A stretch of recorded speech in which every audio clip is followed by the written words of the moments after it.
नमस्कार मित्रों, मैं डॉक्टर राधाकृष्ण। ये सॉल्यूशन में आपका स्वागत है। एक बात जो हम बहुत अच्छे से जानते हैं कि मिट्टी की जो उर्वरक शक्ति है, जो मृदा का संवर्धन है, मृदा का जो उपचारित करने की क्रिया है, उसके लिए बहुत सारी चीज़ों का प्रयोग हो रहा है।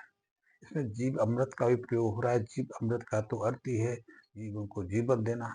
हम विभिन्न तरह के खादों का प्रयोग करते हैं, चाहे यूरिया हो या डीएपी हो या फिर एनपीके हो या फिर दूसरी खाद हो। इन सब का प्रयोग इसीलिए होता है कि हम अपनी मिट्टी को, अपनी मृदा को पोषक तत्व प्रदान कर सकें। ये पोषक तत्व बहुत महत्वपूर्ण है। जैसे हमारे लिए भोजन के रूप में विभिन्न पोषक तत्वों की आवश्यकता रहती है, ठीक इसी प्रकार वनस्पतियों को, हमारी फसलों को, हमारे पेड़ पौधों को, चाहे वो साग सब्जी के हों या फलों के हों, उनको भी ऐसे पोषक तत्वों की बहुत आवश्यकता होती है। यद्यपि हम ये भी जानते हैं कि हमारी वनस्पतियाँ जो हैं, हमारे पेड़ पौधे हैं, बहुत सारे पोषक तत्वों को वो वायु से ग्रहण कर लेती हैं, पृथ्वी से ग्रहण कर लेती हैं। फिर भी उनमें कमी आती रहती है। उस कमी को पूरा करने के लिए हम कई तरह के खादों का प्रयोग करते हैं। लेकिन आजकल कोई कई ऐसी और विधियां भी प्रचलित हैं। जैसे हम पोषक तत्वों की आपूर्ति खाद के माध्यम से, गोबर के खाद के माध्यम से, कंपोस्ट खाद के माध्यम से कर सकते हैं, हरी खाद के माध्यम से कर सकते हैं, या फसलों को जो अवशेष होते हैं उनके माध्यम से भी कर सकते हैं। जैसे प्राकृतिक नियम तो यही है कि जो फसल हम वनस्पतियों से ले लेते हैं, जो अपने खेतों से फसल ले लेते हैं, साग सब्जियों से साग सब्जी ले लेते हैं, फलों से फल प्राप्त कर लेते हैं, तो जो उनके अवशेष बच जाते हैं वो मिट्टी में वापस लौटा देने चाहिए, ताकि मिट्टी में जो पोषक तत्व उसने ग्रहण किए उनकी आपूर्ति हो सके। लेकिन जब हम इस प्रक्रिया में विघ्न खड़ी कर देते हैं, जब ये प्रक्रिया टूट जाती है, तो उन पोषक तत्वों की धीरे धीरे कमी होती चली जाती है। गाय की गोबर की लहन यदि हम पर्याप्त मात्रा में गोबर की खाद खेतों को देते रहें, तो फिर ना तो किसी खाद की जरूरत पड़ती है, और यहाँ तक कि संभव है बहुत सारी दवाओं की भी आवश्यकता ना हो, क्योंकि दवाओं का कार्य भी हमारे ये पोषक तत्व कर लेते हैं। लेकिन उसके लिए हमें बहुत बड़ी मात्रा में गोबर की आवश्यकता होती है। ऐसा कहते हैं, और अनुभव भी यही है, कि एक गाय या एक बैल हमारे खेत को करीब 2 कट्टे के बराबर यूरिया दे देता है।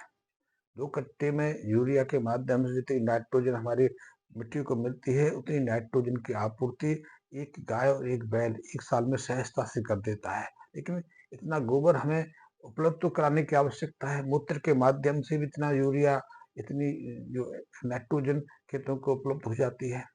ठीक इसी तरह यदि हमें हरी खाद अपने खेतों को लौटानी है, तो उसके लिए भी कम से कम 25-30 क्विंटल हरी खाद मिट्टी में मिलानी आवश्यक है। मिट्टी में मिलानी ही आवश्यक नहीं है, चाहे वो गोबर हो या हरी खाद हो या फलों पेड़ पौधों के और फसलों के अवशेष हो, वो मिट्टी में पूरी तरह से गलने सड़ने भी चाहिए।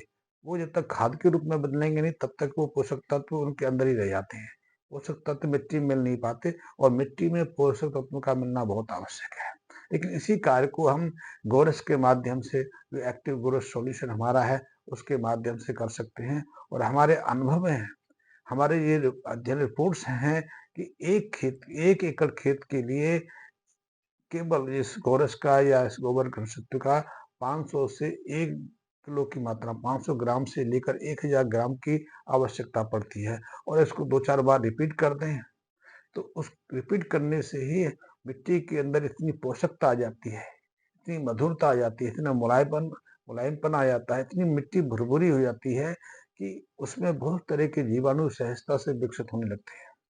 हमारा जो गोरस है, बेसिकली ये गाय के घनशक्ति से तैयार किया है। आप गाय की घनशक्ति का सीधा प्रयोग कर सकते हैं। गोबर घनशक्ति आप अपनी मिट्टी में मिला सकते हैं, गोबर की खाद बना के मिला सकते हैं। और यदि इतनी मात्रा में गोबर की खाद आप अपनी मिट्टी में मिला दें, तो फिर इस एक्टिव गोरस सॉल्यूशन की कोई आवश्यकता नहीं है। आपको किसी हरी खाद की भी आवश्यकता नहीं है, क्योंकि गोबर के अंदर बहुत सारी चीजें रहती हैं। गोबर के अंदर सेलुलोज, लेक्टिन तो रहते हैं। इसके अलावा इसमें काफी मात्रा में प्रोटीनस पदार्थ भी रहते हैं। इसके अंदर काफी मात्रा में ऑर्गेनिक कार्बन भी रहता है, कार्बनिक पदार्थ भी रहते हैं, और ये सहजता से एक एक पोषकता की आवश्यकता पूरी कर देते हैं। इसीलिए गोबर को खाने के लिए हजारों तरह के कीट पतंग मर डालने लगते हैं। हमने देखा है कि जो मलमूत्र हम विसर्जित करते हैं, उसमें कहाँ से मक्खियाँ, मच्छर, पता नहीं कौन से कीट-पतंगे उसके आस-पास मंडराने लगते हैं। गोबर के साथ भी यही है। गोबर को मिट्टी, मक्खी, मच्छर तो पसंद नहीं करते, लेकिन लाखों करोड़ों तरीके के जीवाणु हैं, जो ये कॉकरोच हैं, जो केंचुए हैं, जो बीटल्स हैं, इसको गुबरैल कहते हैं, ऐसे कई कीट-पतंग अनायास उसके आस-पास आ जाते हैं। आपने गाय के गोबर में के ढेर को गुबरैल के मा मा ले जाते हुए देखा होगा। ये गुबरैल अपने वजन से 4 गुना गोबर का ढेर अपने साथ ले जाता है और उसको सेवन करता है। उसके माध्यम से अपने सभी आवश्यक पोषक तत्वों का ग्रहण कर लेता है। इसी तरह जो केंचुआ है, केंचुआ तो पलता ही गोबर के ऊपर है। उसको गोबर मिलता रहे तो उसी को खा के वो जीवित भी रहता है, विकसित भी रहता है, स्वस्थ भी रहता है और अपना विकास करता रहता है, संतान की उत्पत्ति करता रहता है।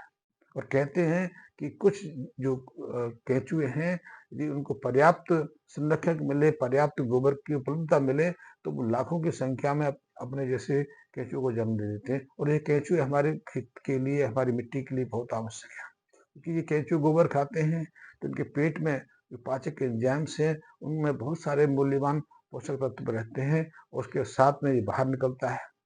आपने केंचुए की जो मल को देखा हो, कितना चिकना होता है, उसमें बहुत सारे पोषक तत्व रहते हैं। तो उन वो जब वो निकालते हैं तो मिट्टी में मिलके मिट्टी की उर्वरता उसको बढ़ाते हैं।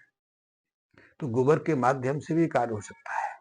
देखिए, इतनी मात्रा में गोबर चाहिए तब आप अपने खेतों की आपूर्ति कर पाते हैं, लेकिन वही कार्य है हमारा ये गोरस है, जो गोबर घनत्व है, मात्र आधा किलो से 1 किलो की मात्रा में कर देता है। लेकिन इसको उपयोग करने की आवश्यकता है। आपको उपयोग करने का तरीका आना चाहिए। तो इसको आपने प्रयोग करना है अपने खेतों में, अपनी मिट्टी में, अपनी भूमि में, तो इसकी उपयोगिता आपको आपको पता होनी चाहिए। इसकी उपयोगिता ये है कि पहले इसका एक दो जैसे ये एक पैकेट है 200 ग्राम का।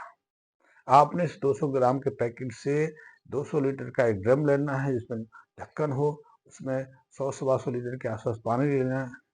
पानी में आपने उसमें 1 किलो के आसपास गुड़ ले लेना है, 1 किलो आपने चावल का आटा ले लेना है और इन सब चावल के आटे को पहले अपने पेस्ट बनाना है, यानी कि चावल को पहले 12-15 घंटे आपने पानी में भिगो के रख देना है। उसके बाद उसको पीस लेना है और फिर उसको 12 से 15 घंटे छोड़ देना है। उसमें फर्मेंटेशन जब शुरू हो जाए तो उसका प्रयोग करना है। ऐसा गुड़ जो लेते हैं, गुड़ को पहले पानी में भिगो दें और उस पानी को उस चाशनी का आप प्रयोग करें। तो इस सबको आपने जो कंटेनर लिया है उसमें 100 से 100 लीटर के आसपास पानी ले लें और सबको मिश्रित करके उसमें रख दें। ढक्कन लगा दें। ढक्कन ऐसे ही लगाएं कि उसको ऑक्सीजन ना मिले। ऑक्सीजन की बिना उपस्थिति में ये जीवाणु तेजी से विकसित होते हैं। ये जीवाणु के गोबर घमसत से निकाले हैं, जैसे गाय के पेट के अंदर ऑक्सीजन का अभाव रहता है, ऑक्सीजन बहुत कम मात्रा में उपलब्ध होती है, तो ऑक्सीजन अभाव में गाय के जीवाणु हैं बहुत तेजी से विकसित होते हैं। तो हमें तो उन जीवाणु को तेजी से विकसित करना है, तो उसका ऐसा माहौल बनाना है। तो उस कंटेनर में आपको इन्हें मिला देना है और फिर 48 से 72 घंटे के लिए इनको वहां रख छोड़ देना है।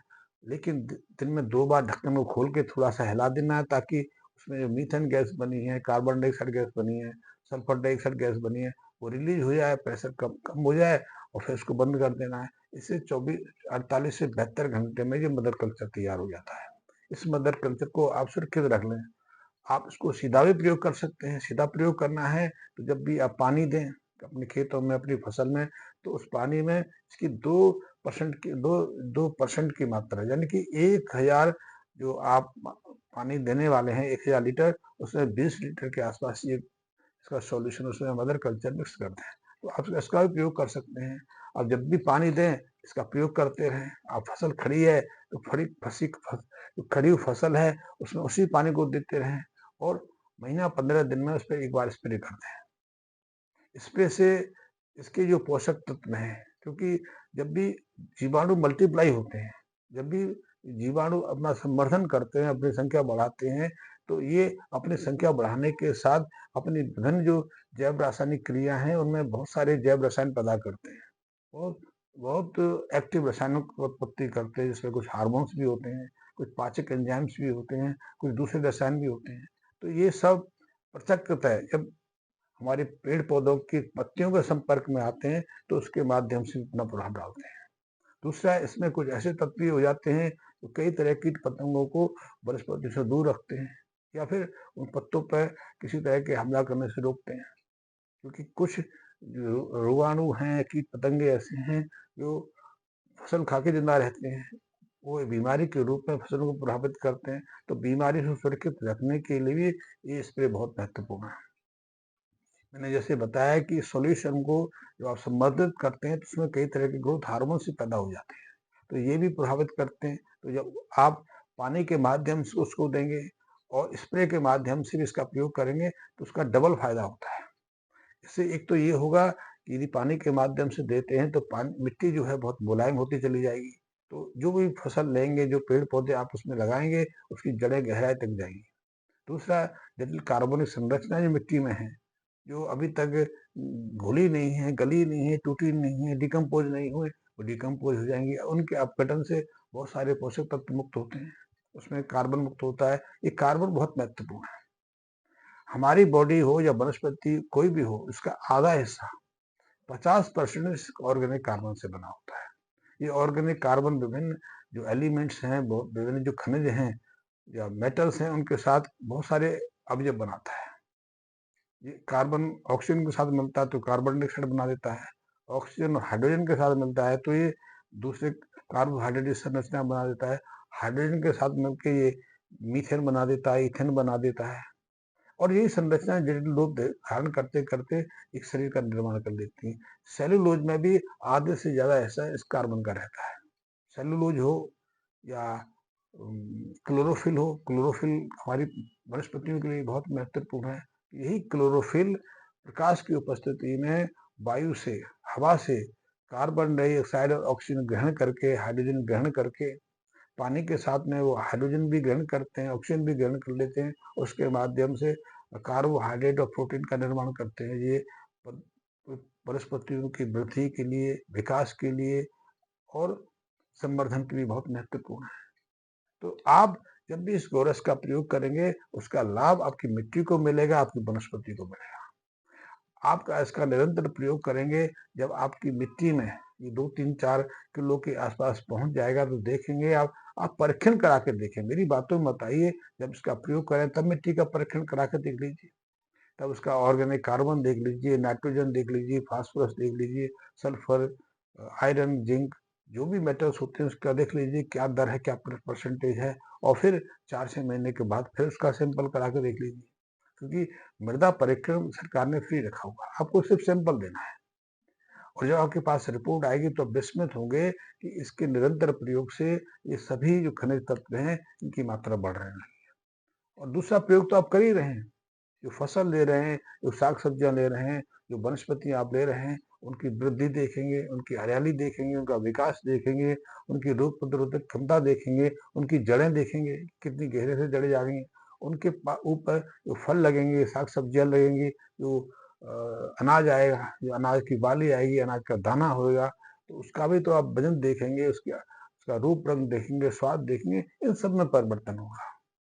आपने यदि हरी मिर्च की फसल ली तो आप हरी मिर्च दूसरे तरीके से लेते रहे हो, आप इसके माध्यम से लेके देखिए तो आपको पहली बार पता लगेगा कि इसके माध्यम से आपकी हरी फसल को कितना लाभ होगा।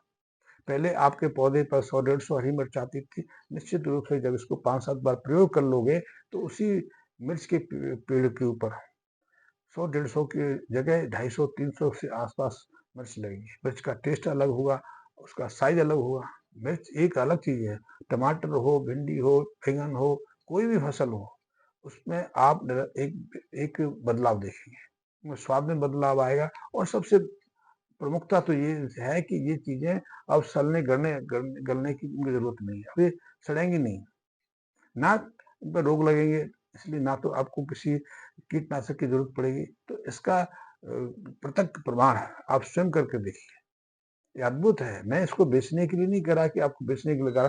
200-250 रुपए तो आज कुछ भी नहीं है। आप ट्रेन में सफर करते हो, 200-250 का पानी पी जाते हो। आप किसी रेस्टोरेंट में बैठ के चाय कॉफी पीते हो तो वो भी 50 रुपए की होती है। तो ये तो आपके घर जाके 1 एकड़ के लिए काम है, और इसका प्रभाव देखेंगे तो निश्चित रूप से आप इससे प्रभावित होंगे। धन्यवाद मित्रों।